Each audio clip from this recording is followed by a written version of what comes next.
Sure. Wii U Rainbow Road's always a fun one. There was something else that I found really funny and interesting that I saw fit to talk about. And that is Hasan and actually Vosh, funnily enough. Initially, this was just going to be about Hasan, but the recent article I saw made it so that I wanted to include Vosh in this too. And the subject of this is the Democratic Party. So what could possibly have to do with the Democratic Party, many such cases, that also includes notorious leftist live streamers, Hasan and Vosh. Hasan derangement syndrome and Vosh derangement syndrome. Apparently, the Democratic Party is currently suffering from an affliction of Hasan derangement syndrome and Vosh derangement syndrome. I'm not kidding. Increasingly, particularly Hasan, has been in internal Democratic Party discourse, which is fucking insane and like hilarious to think about. Because I remember the days back in 2017 and 18 when Hasan had like a show on the Young Turks before he like started streaming and shit. I guess that shows my age, right? Like how long I've been interested in politics. But I think it also shows the cultural power and the narrative power and influence that a left narrative has. Because Hasan, like, he's got, like, he knows people and stuff like that. But fundamentally, what people know him for is his politics and his activism, right? Similarly with Vosh, like, neither of these guys, I don't think you could argue, are particularly powerful people. You know, like, any given person at the DNC, probably pretty powerful because of the people they know, you know, consultants, other politicians, very wealthy donors, you know? You see where I'm going with this? Yeah, it's like they're becoming the main character, which is really funny. Anyways, with various Democratic primary races, these subjects of Hasan and Vosh as presences on the left have become more and more of relevant subjects of late. Democratic insiders are talking about Hasan and Vosh. The specific relevance of this has to do with Israel. With the genocide in Gaza having gone on for a couple of years now. God, this year will actually be 3 years since that started. Like, Israel has become more and more of a focal point for the politics of your average person. Yeah, you imagine they fucking bring up Hasan's dog on the debate stage in the general election. The average person would be so lost. But no, like, with Israel becoming more and more of a talking point, more of an issue for the average person. The average person is very polarized against Israel right now. There still remains a fair few people who are pro-Israel, but for the most part, people do not like the state of Israel. They just don't, right? And Israel knows as much, which is why they mostly just engage in browbeating to try to get you to submit rather than to actually ideologically convince you. Which makes the silence of the Democratic Party all the more deafening. Ostensibly, the Democratic Party is supposed to be, you know, very humanitarian and support like a two-state solution and be mortified at the genocide in Gaza, but they have said nothing. In fact, the leadership of the Democratic Party and the Democratic Party structures have centralized further and further around like protecting Israel and their interests, right? Legitimately, there are internal party like loyalty tests over whether you would support Israel. Like it is genuinely a linchpin of Democratic Party politics, like internal party politics, that if you don't support Israel, then the party will not support you. In fact, they'll marshal a considerable number of resources against you, as we've seen from various primary elections. Zoran Mamdani, Omar Fateh, Kat Abu Ghazaleh, and so forth.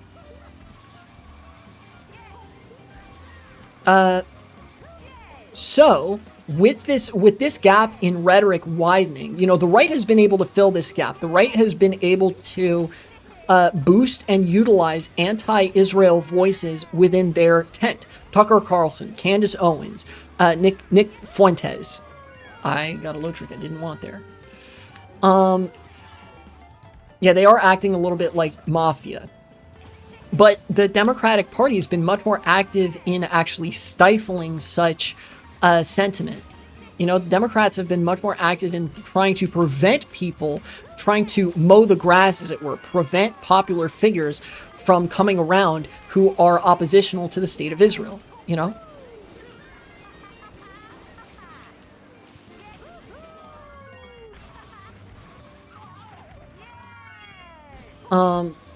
Nonetheless, they have failed in this task.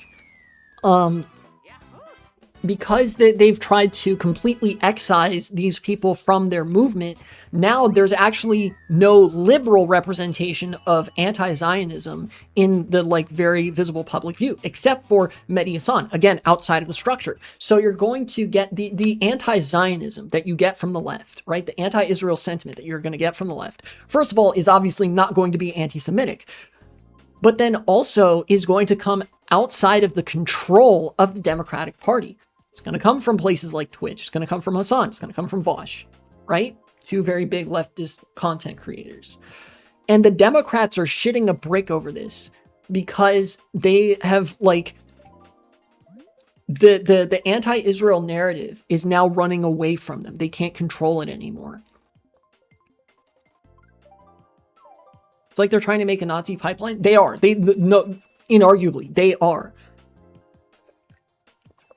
The official party line of the Democrats is just the JQ, but positive, actually. And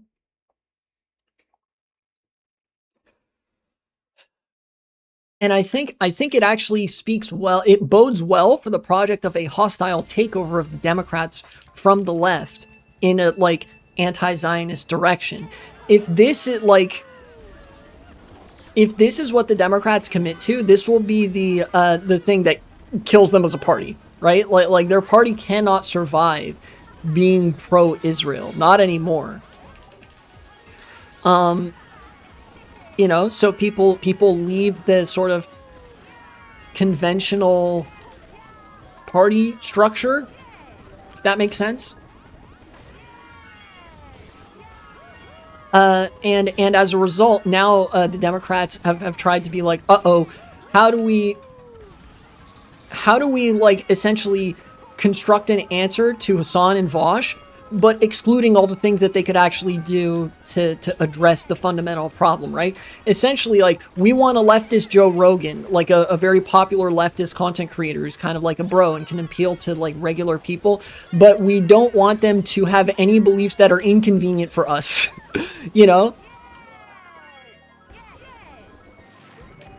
It would be really funny if this takeover happened by accident, but thanks to groups like Progressive Victory, it doesn't have to happen by accident because, we're doing that shit on purpose.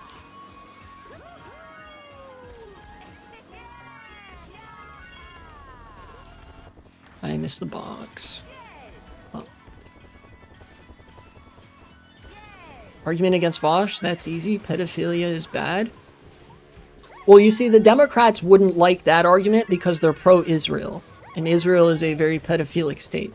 Literally, American pedophiles, have gone to Israel to escape the justice system, right? It would be incredibly funny, though, if the Democratic Party, in a bid to maintain their Zionism, tried to, lever the entire party infrastructure to be anti-Vosh and anti-Hasan. They start talking about Vosh lolly something or other horsecock, and then they start talking about Hasan fucking house car shocked his dog something or other. That's going to become actual Democratic Party discourse. Which is really funny because if you say this shit to the average person, they're going to look at you, rightly so, like you're fucking insane.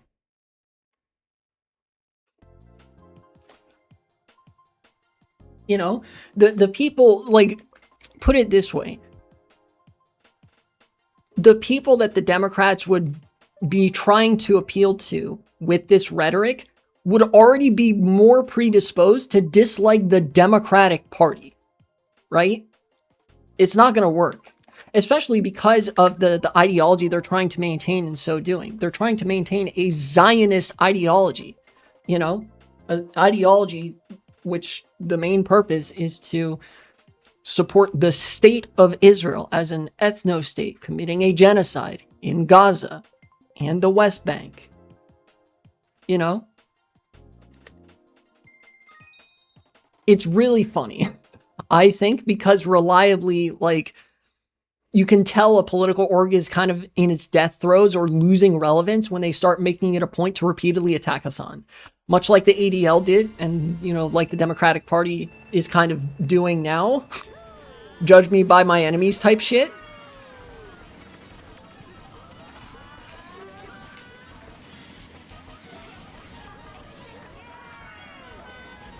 And also a word of advice to people in my chat who I understand, like me being a lefty content creator and like lefty streamer, I'm obviously going to attract a lot of people from a lot of corners.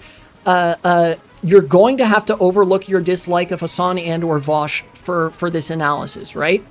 You're going to have to move past that if you want to, well, kill the Democrats from the left, right?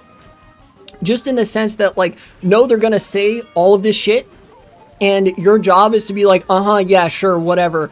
You're still supporting a genocide. I literally do not care. Like, there's nothing you could say that would convince me to support you. Like, oh, wow, these guys are problematic. Okay? They don't currently run the government, right? Like, I don't want to go too hard on the narrative of discipline, because I think, like, discipline isn't as much of a priority if you generally understand which channels to use for activism and how to pursue a political project of, like, progressivism and socialism, right?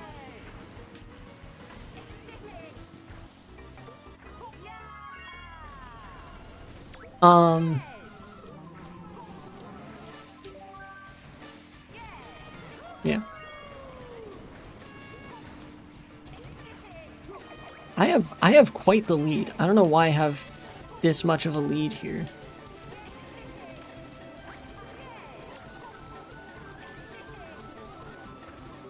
Yeah, it is incredibly funny that YouTubers are getting mentioned on the news. Like, it's been some time since a lot of right-wing content creators have had a degree of notoriety in the news media, but that's because they're supported by the interests of capital and the state, right? Like, they enjoy a lot of astroturfed backing that the left obviously doesn't.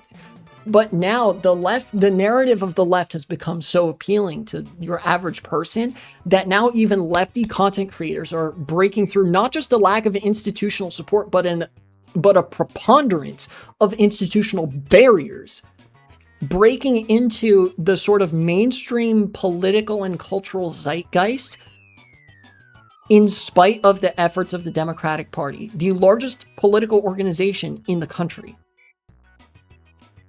Potentially in the world.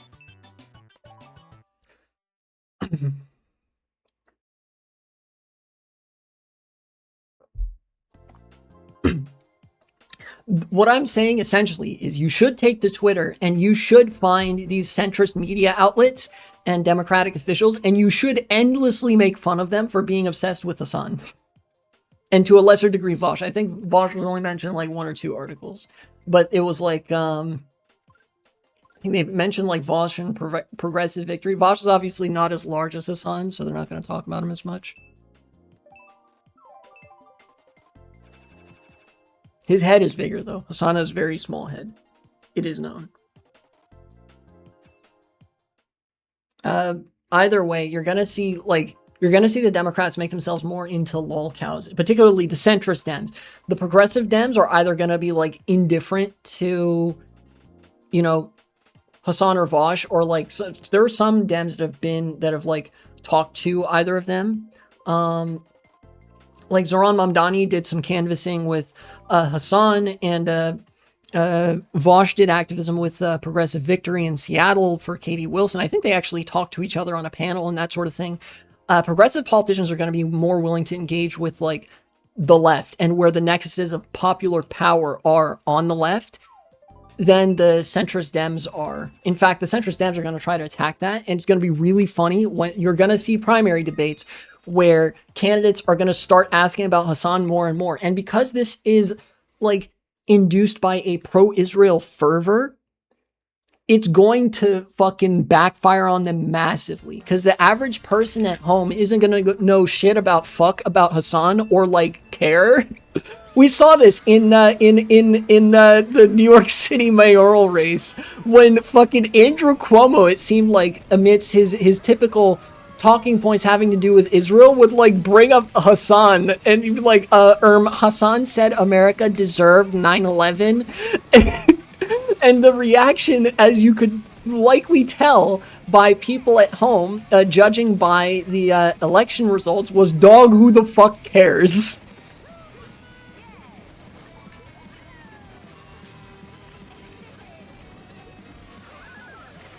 It's actually gonna be like a fucking,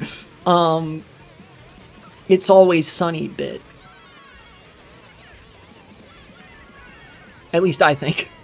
Having never seen It's Always Sunny, but having seen like one or two of the bits from It's Always Sunny, it feels like it's gonna be one of those bits.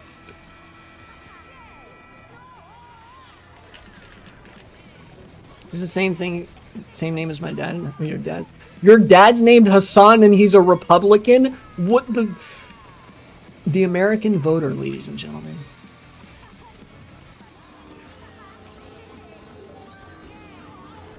Don't hit the green shells. You know that shift, destroy item, and creative empties your entire inventory? Yes, it does. Yep. I've made the same mistake, albeit with only one written book instead of with like multiple, but yeah, that feels bad. It feels really bad. Autocorrect murder? Pretty far right. Okay, yeah. It is really funny as well that the vanguard of white supremacy in America is no longer racialized. Like, the vanguard of white supremacy is insane, mentally ill, online, like Indian Americans, Hispanic Americans, and Arab Americans who believe that they will enter Agartha or Hyperborean, whatever the fuck the narrative is at this point. I don't know. And then meanwhile, your average, like, genteel, educated white person is like a liberal who wants Republicans' heads on a pike and wants to personally depose all of Democratic leadership. You know? It's fucking crazy out there, man. Sorry, I keep losing my train of thought. No, I think I've talked mostly what I want to talk about today, from the Iran war to Hasan and Vosh being all of a sudden included in the mainstream Democratic cultural zeitgeist. Legitimately, I think the last time I saw Vosh mentioned in a news article was in 2022 when people started the Kharkiv Kid Finder hoax. And, like, CNN ran a piece on it. I was like, what a fucking time to be alive, you know, honestly.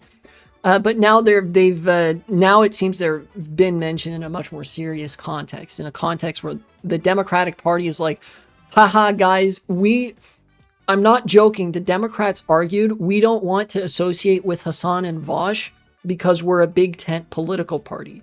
When the majority of the country hold political sentiments that are either adjacent to or are one-to-one to sentiments frequently expressed on streams like those of Hasan, those of Vosh. You know? They're arguing that we need to be a big tent to shrink the tent, right? They're arguing that somehow, like, the inclusion of the online left into the Democratic coalition wouldn't mean the tent is, would make the tent smaller. It actually wouldn't. In fact, the reason that the Democratic tent is shrinking is because of their constant deferral to Israel.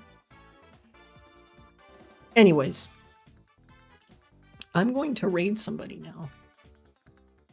Thank you so much for watching. Make sure to like, comment, subscribe, even donate to support the channel. It would really mean a lot to me.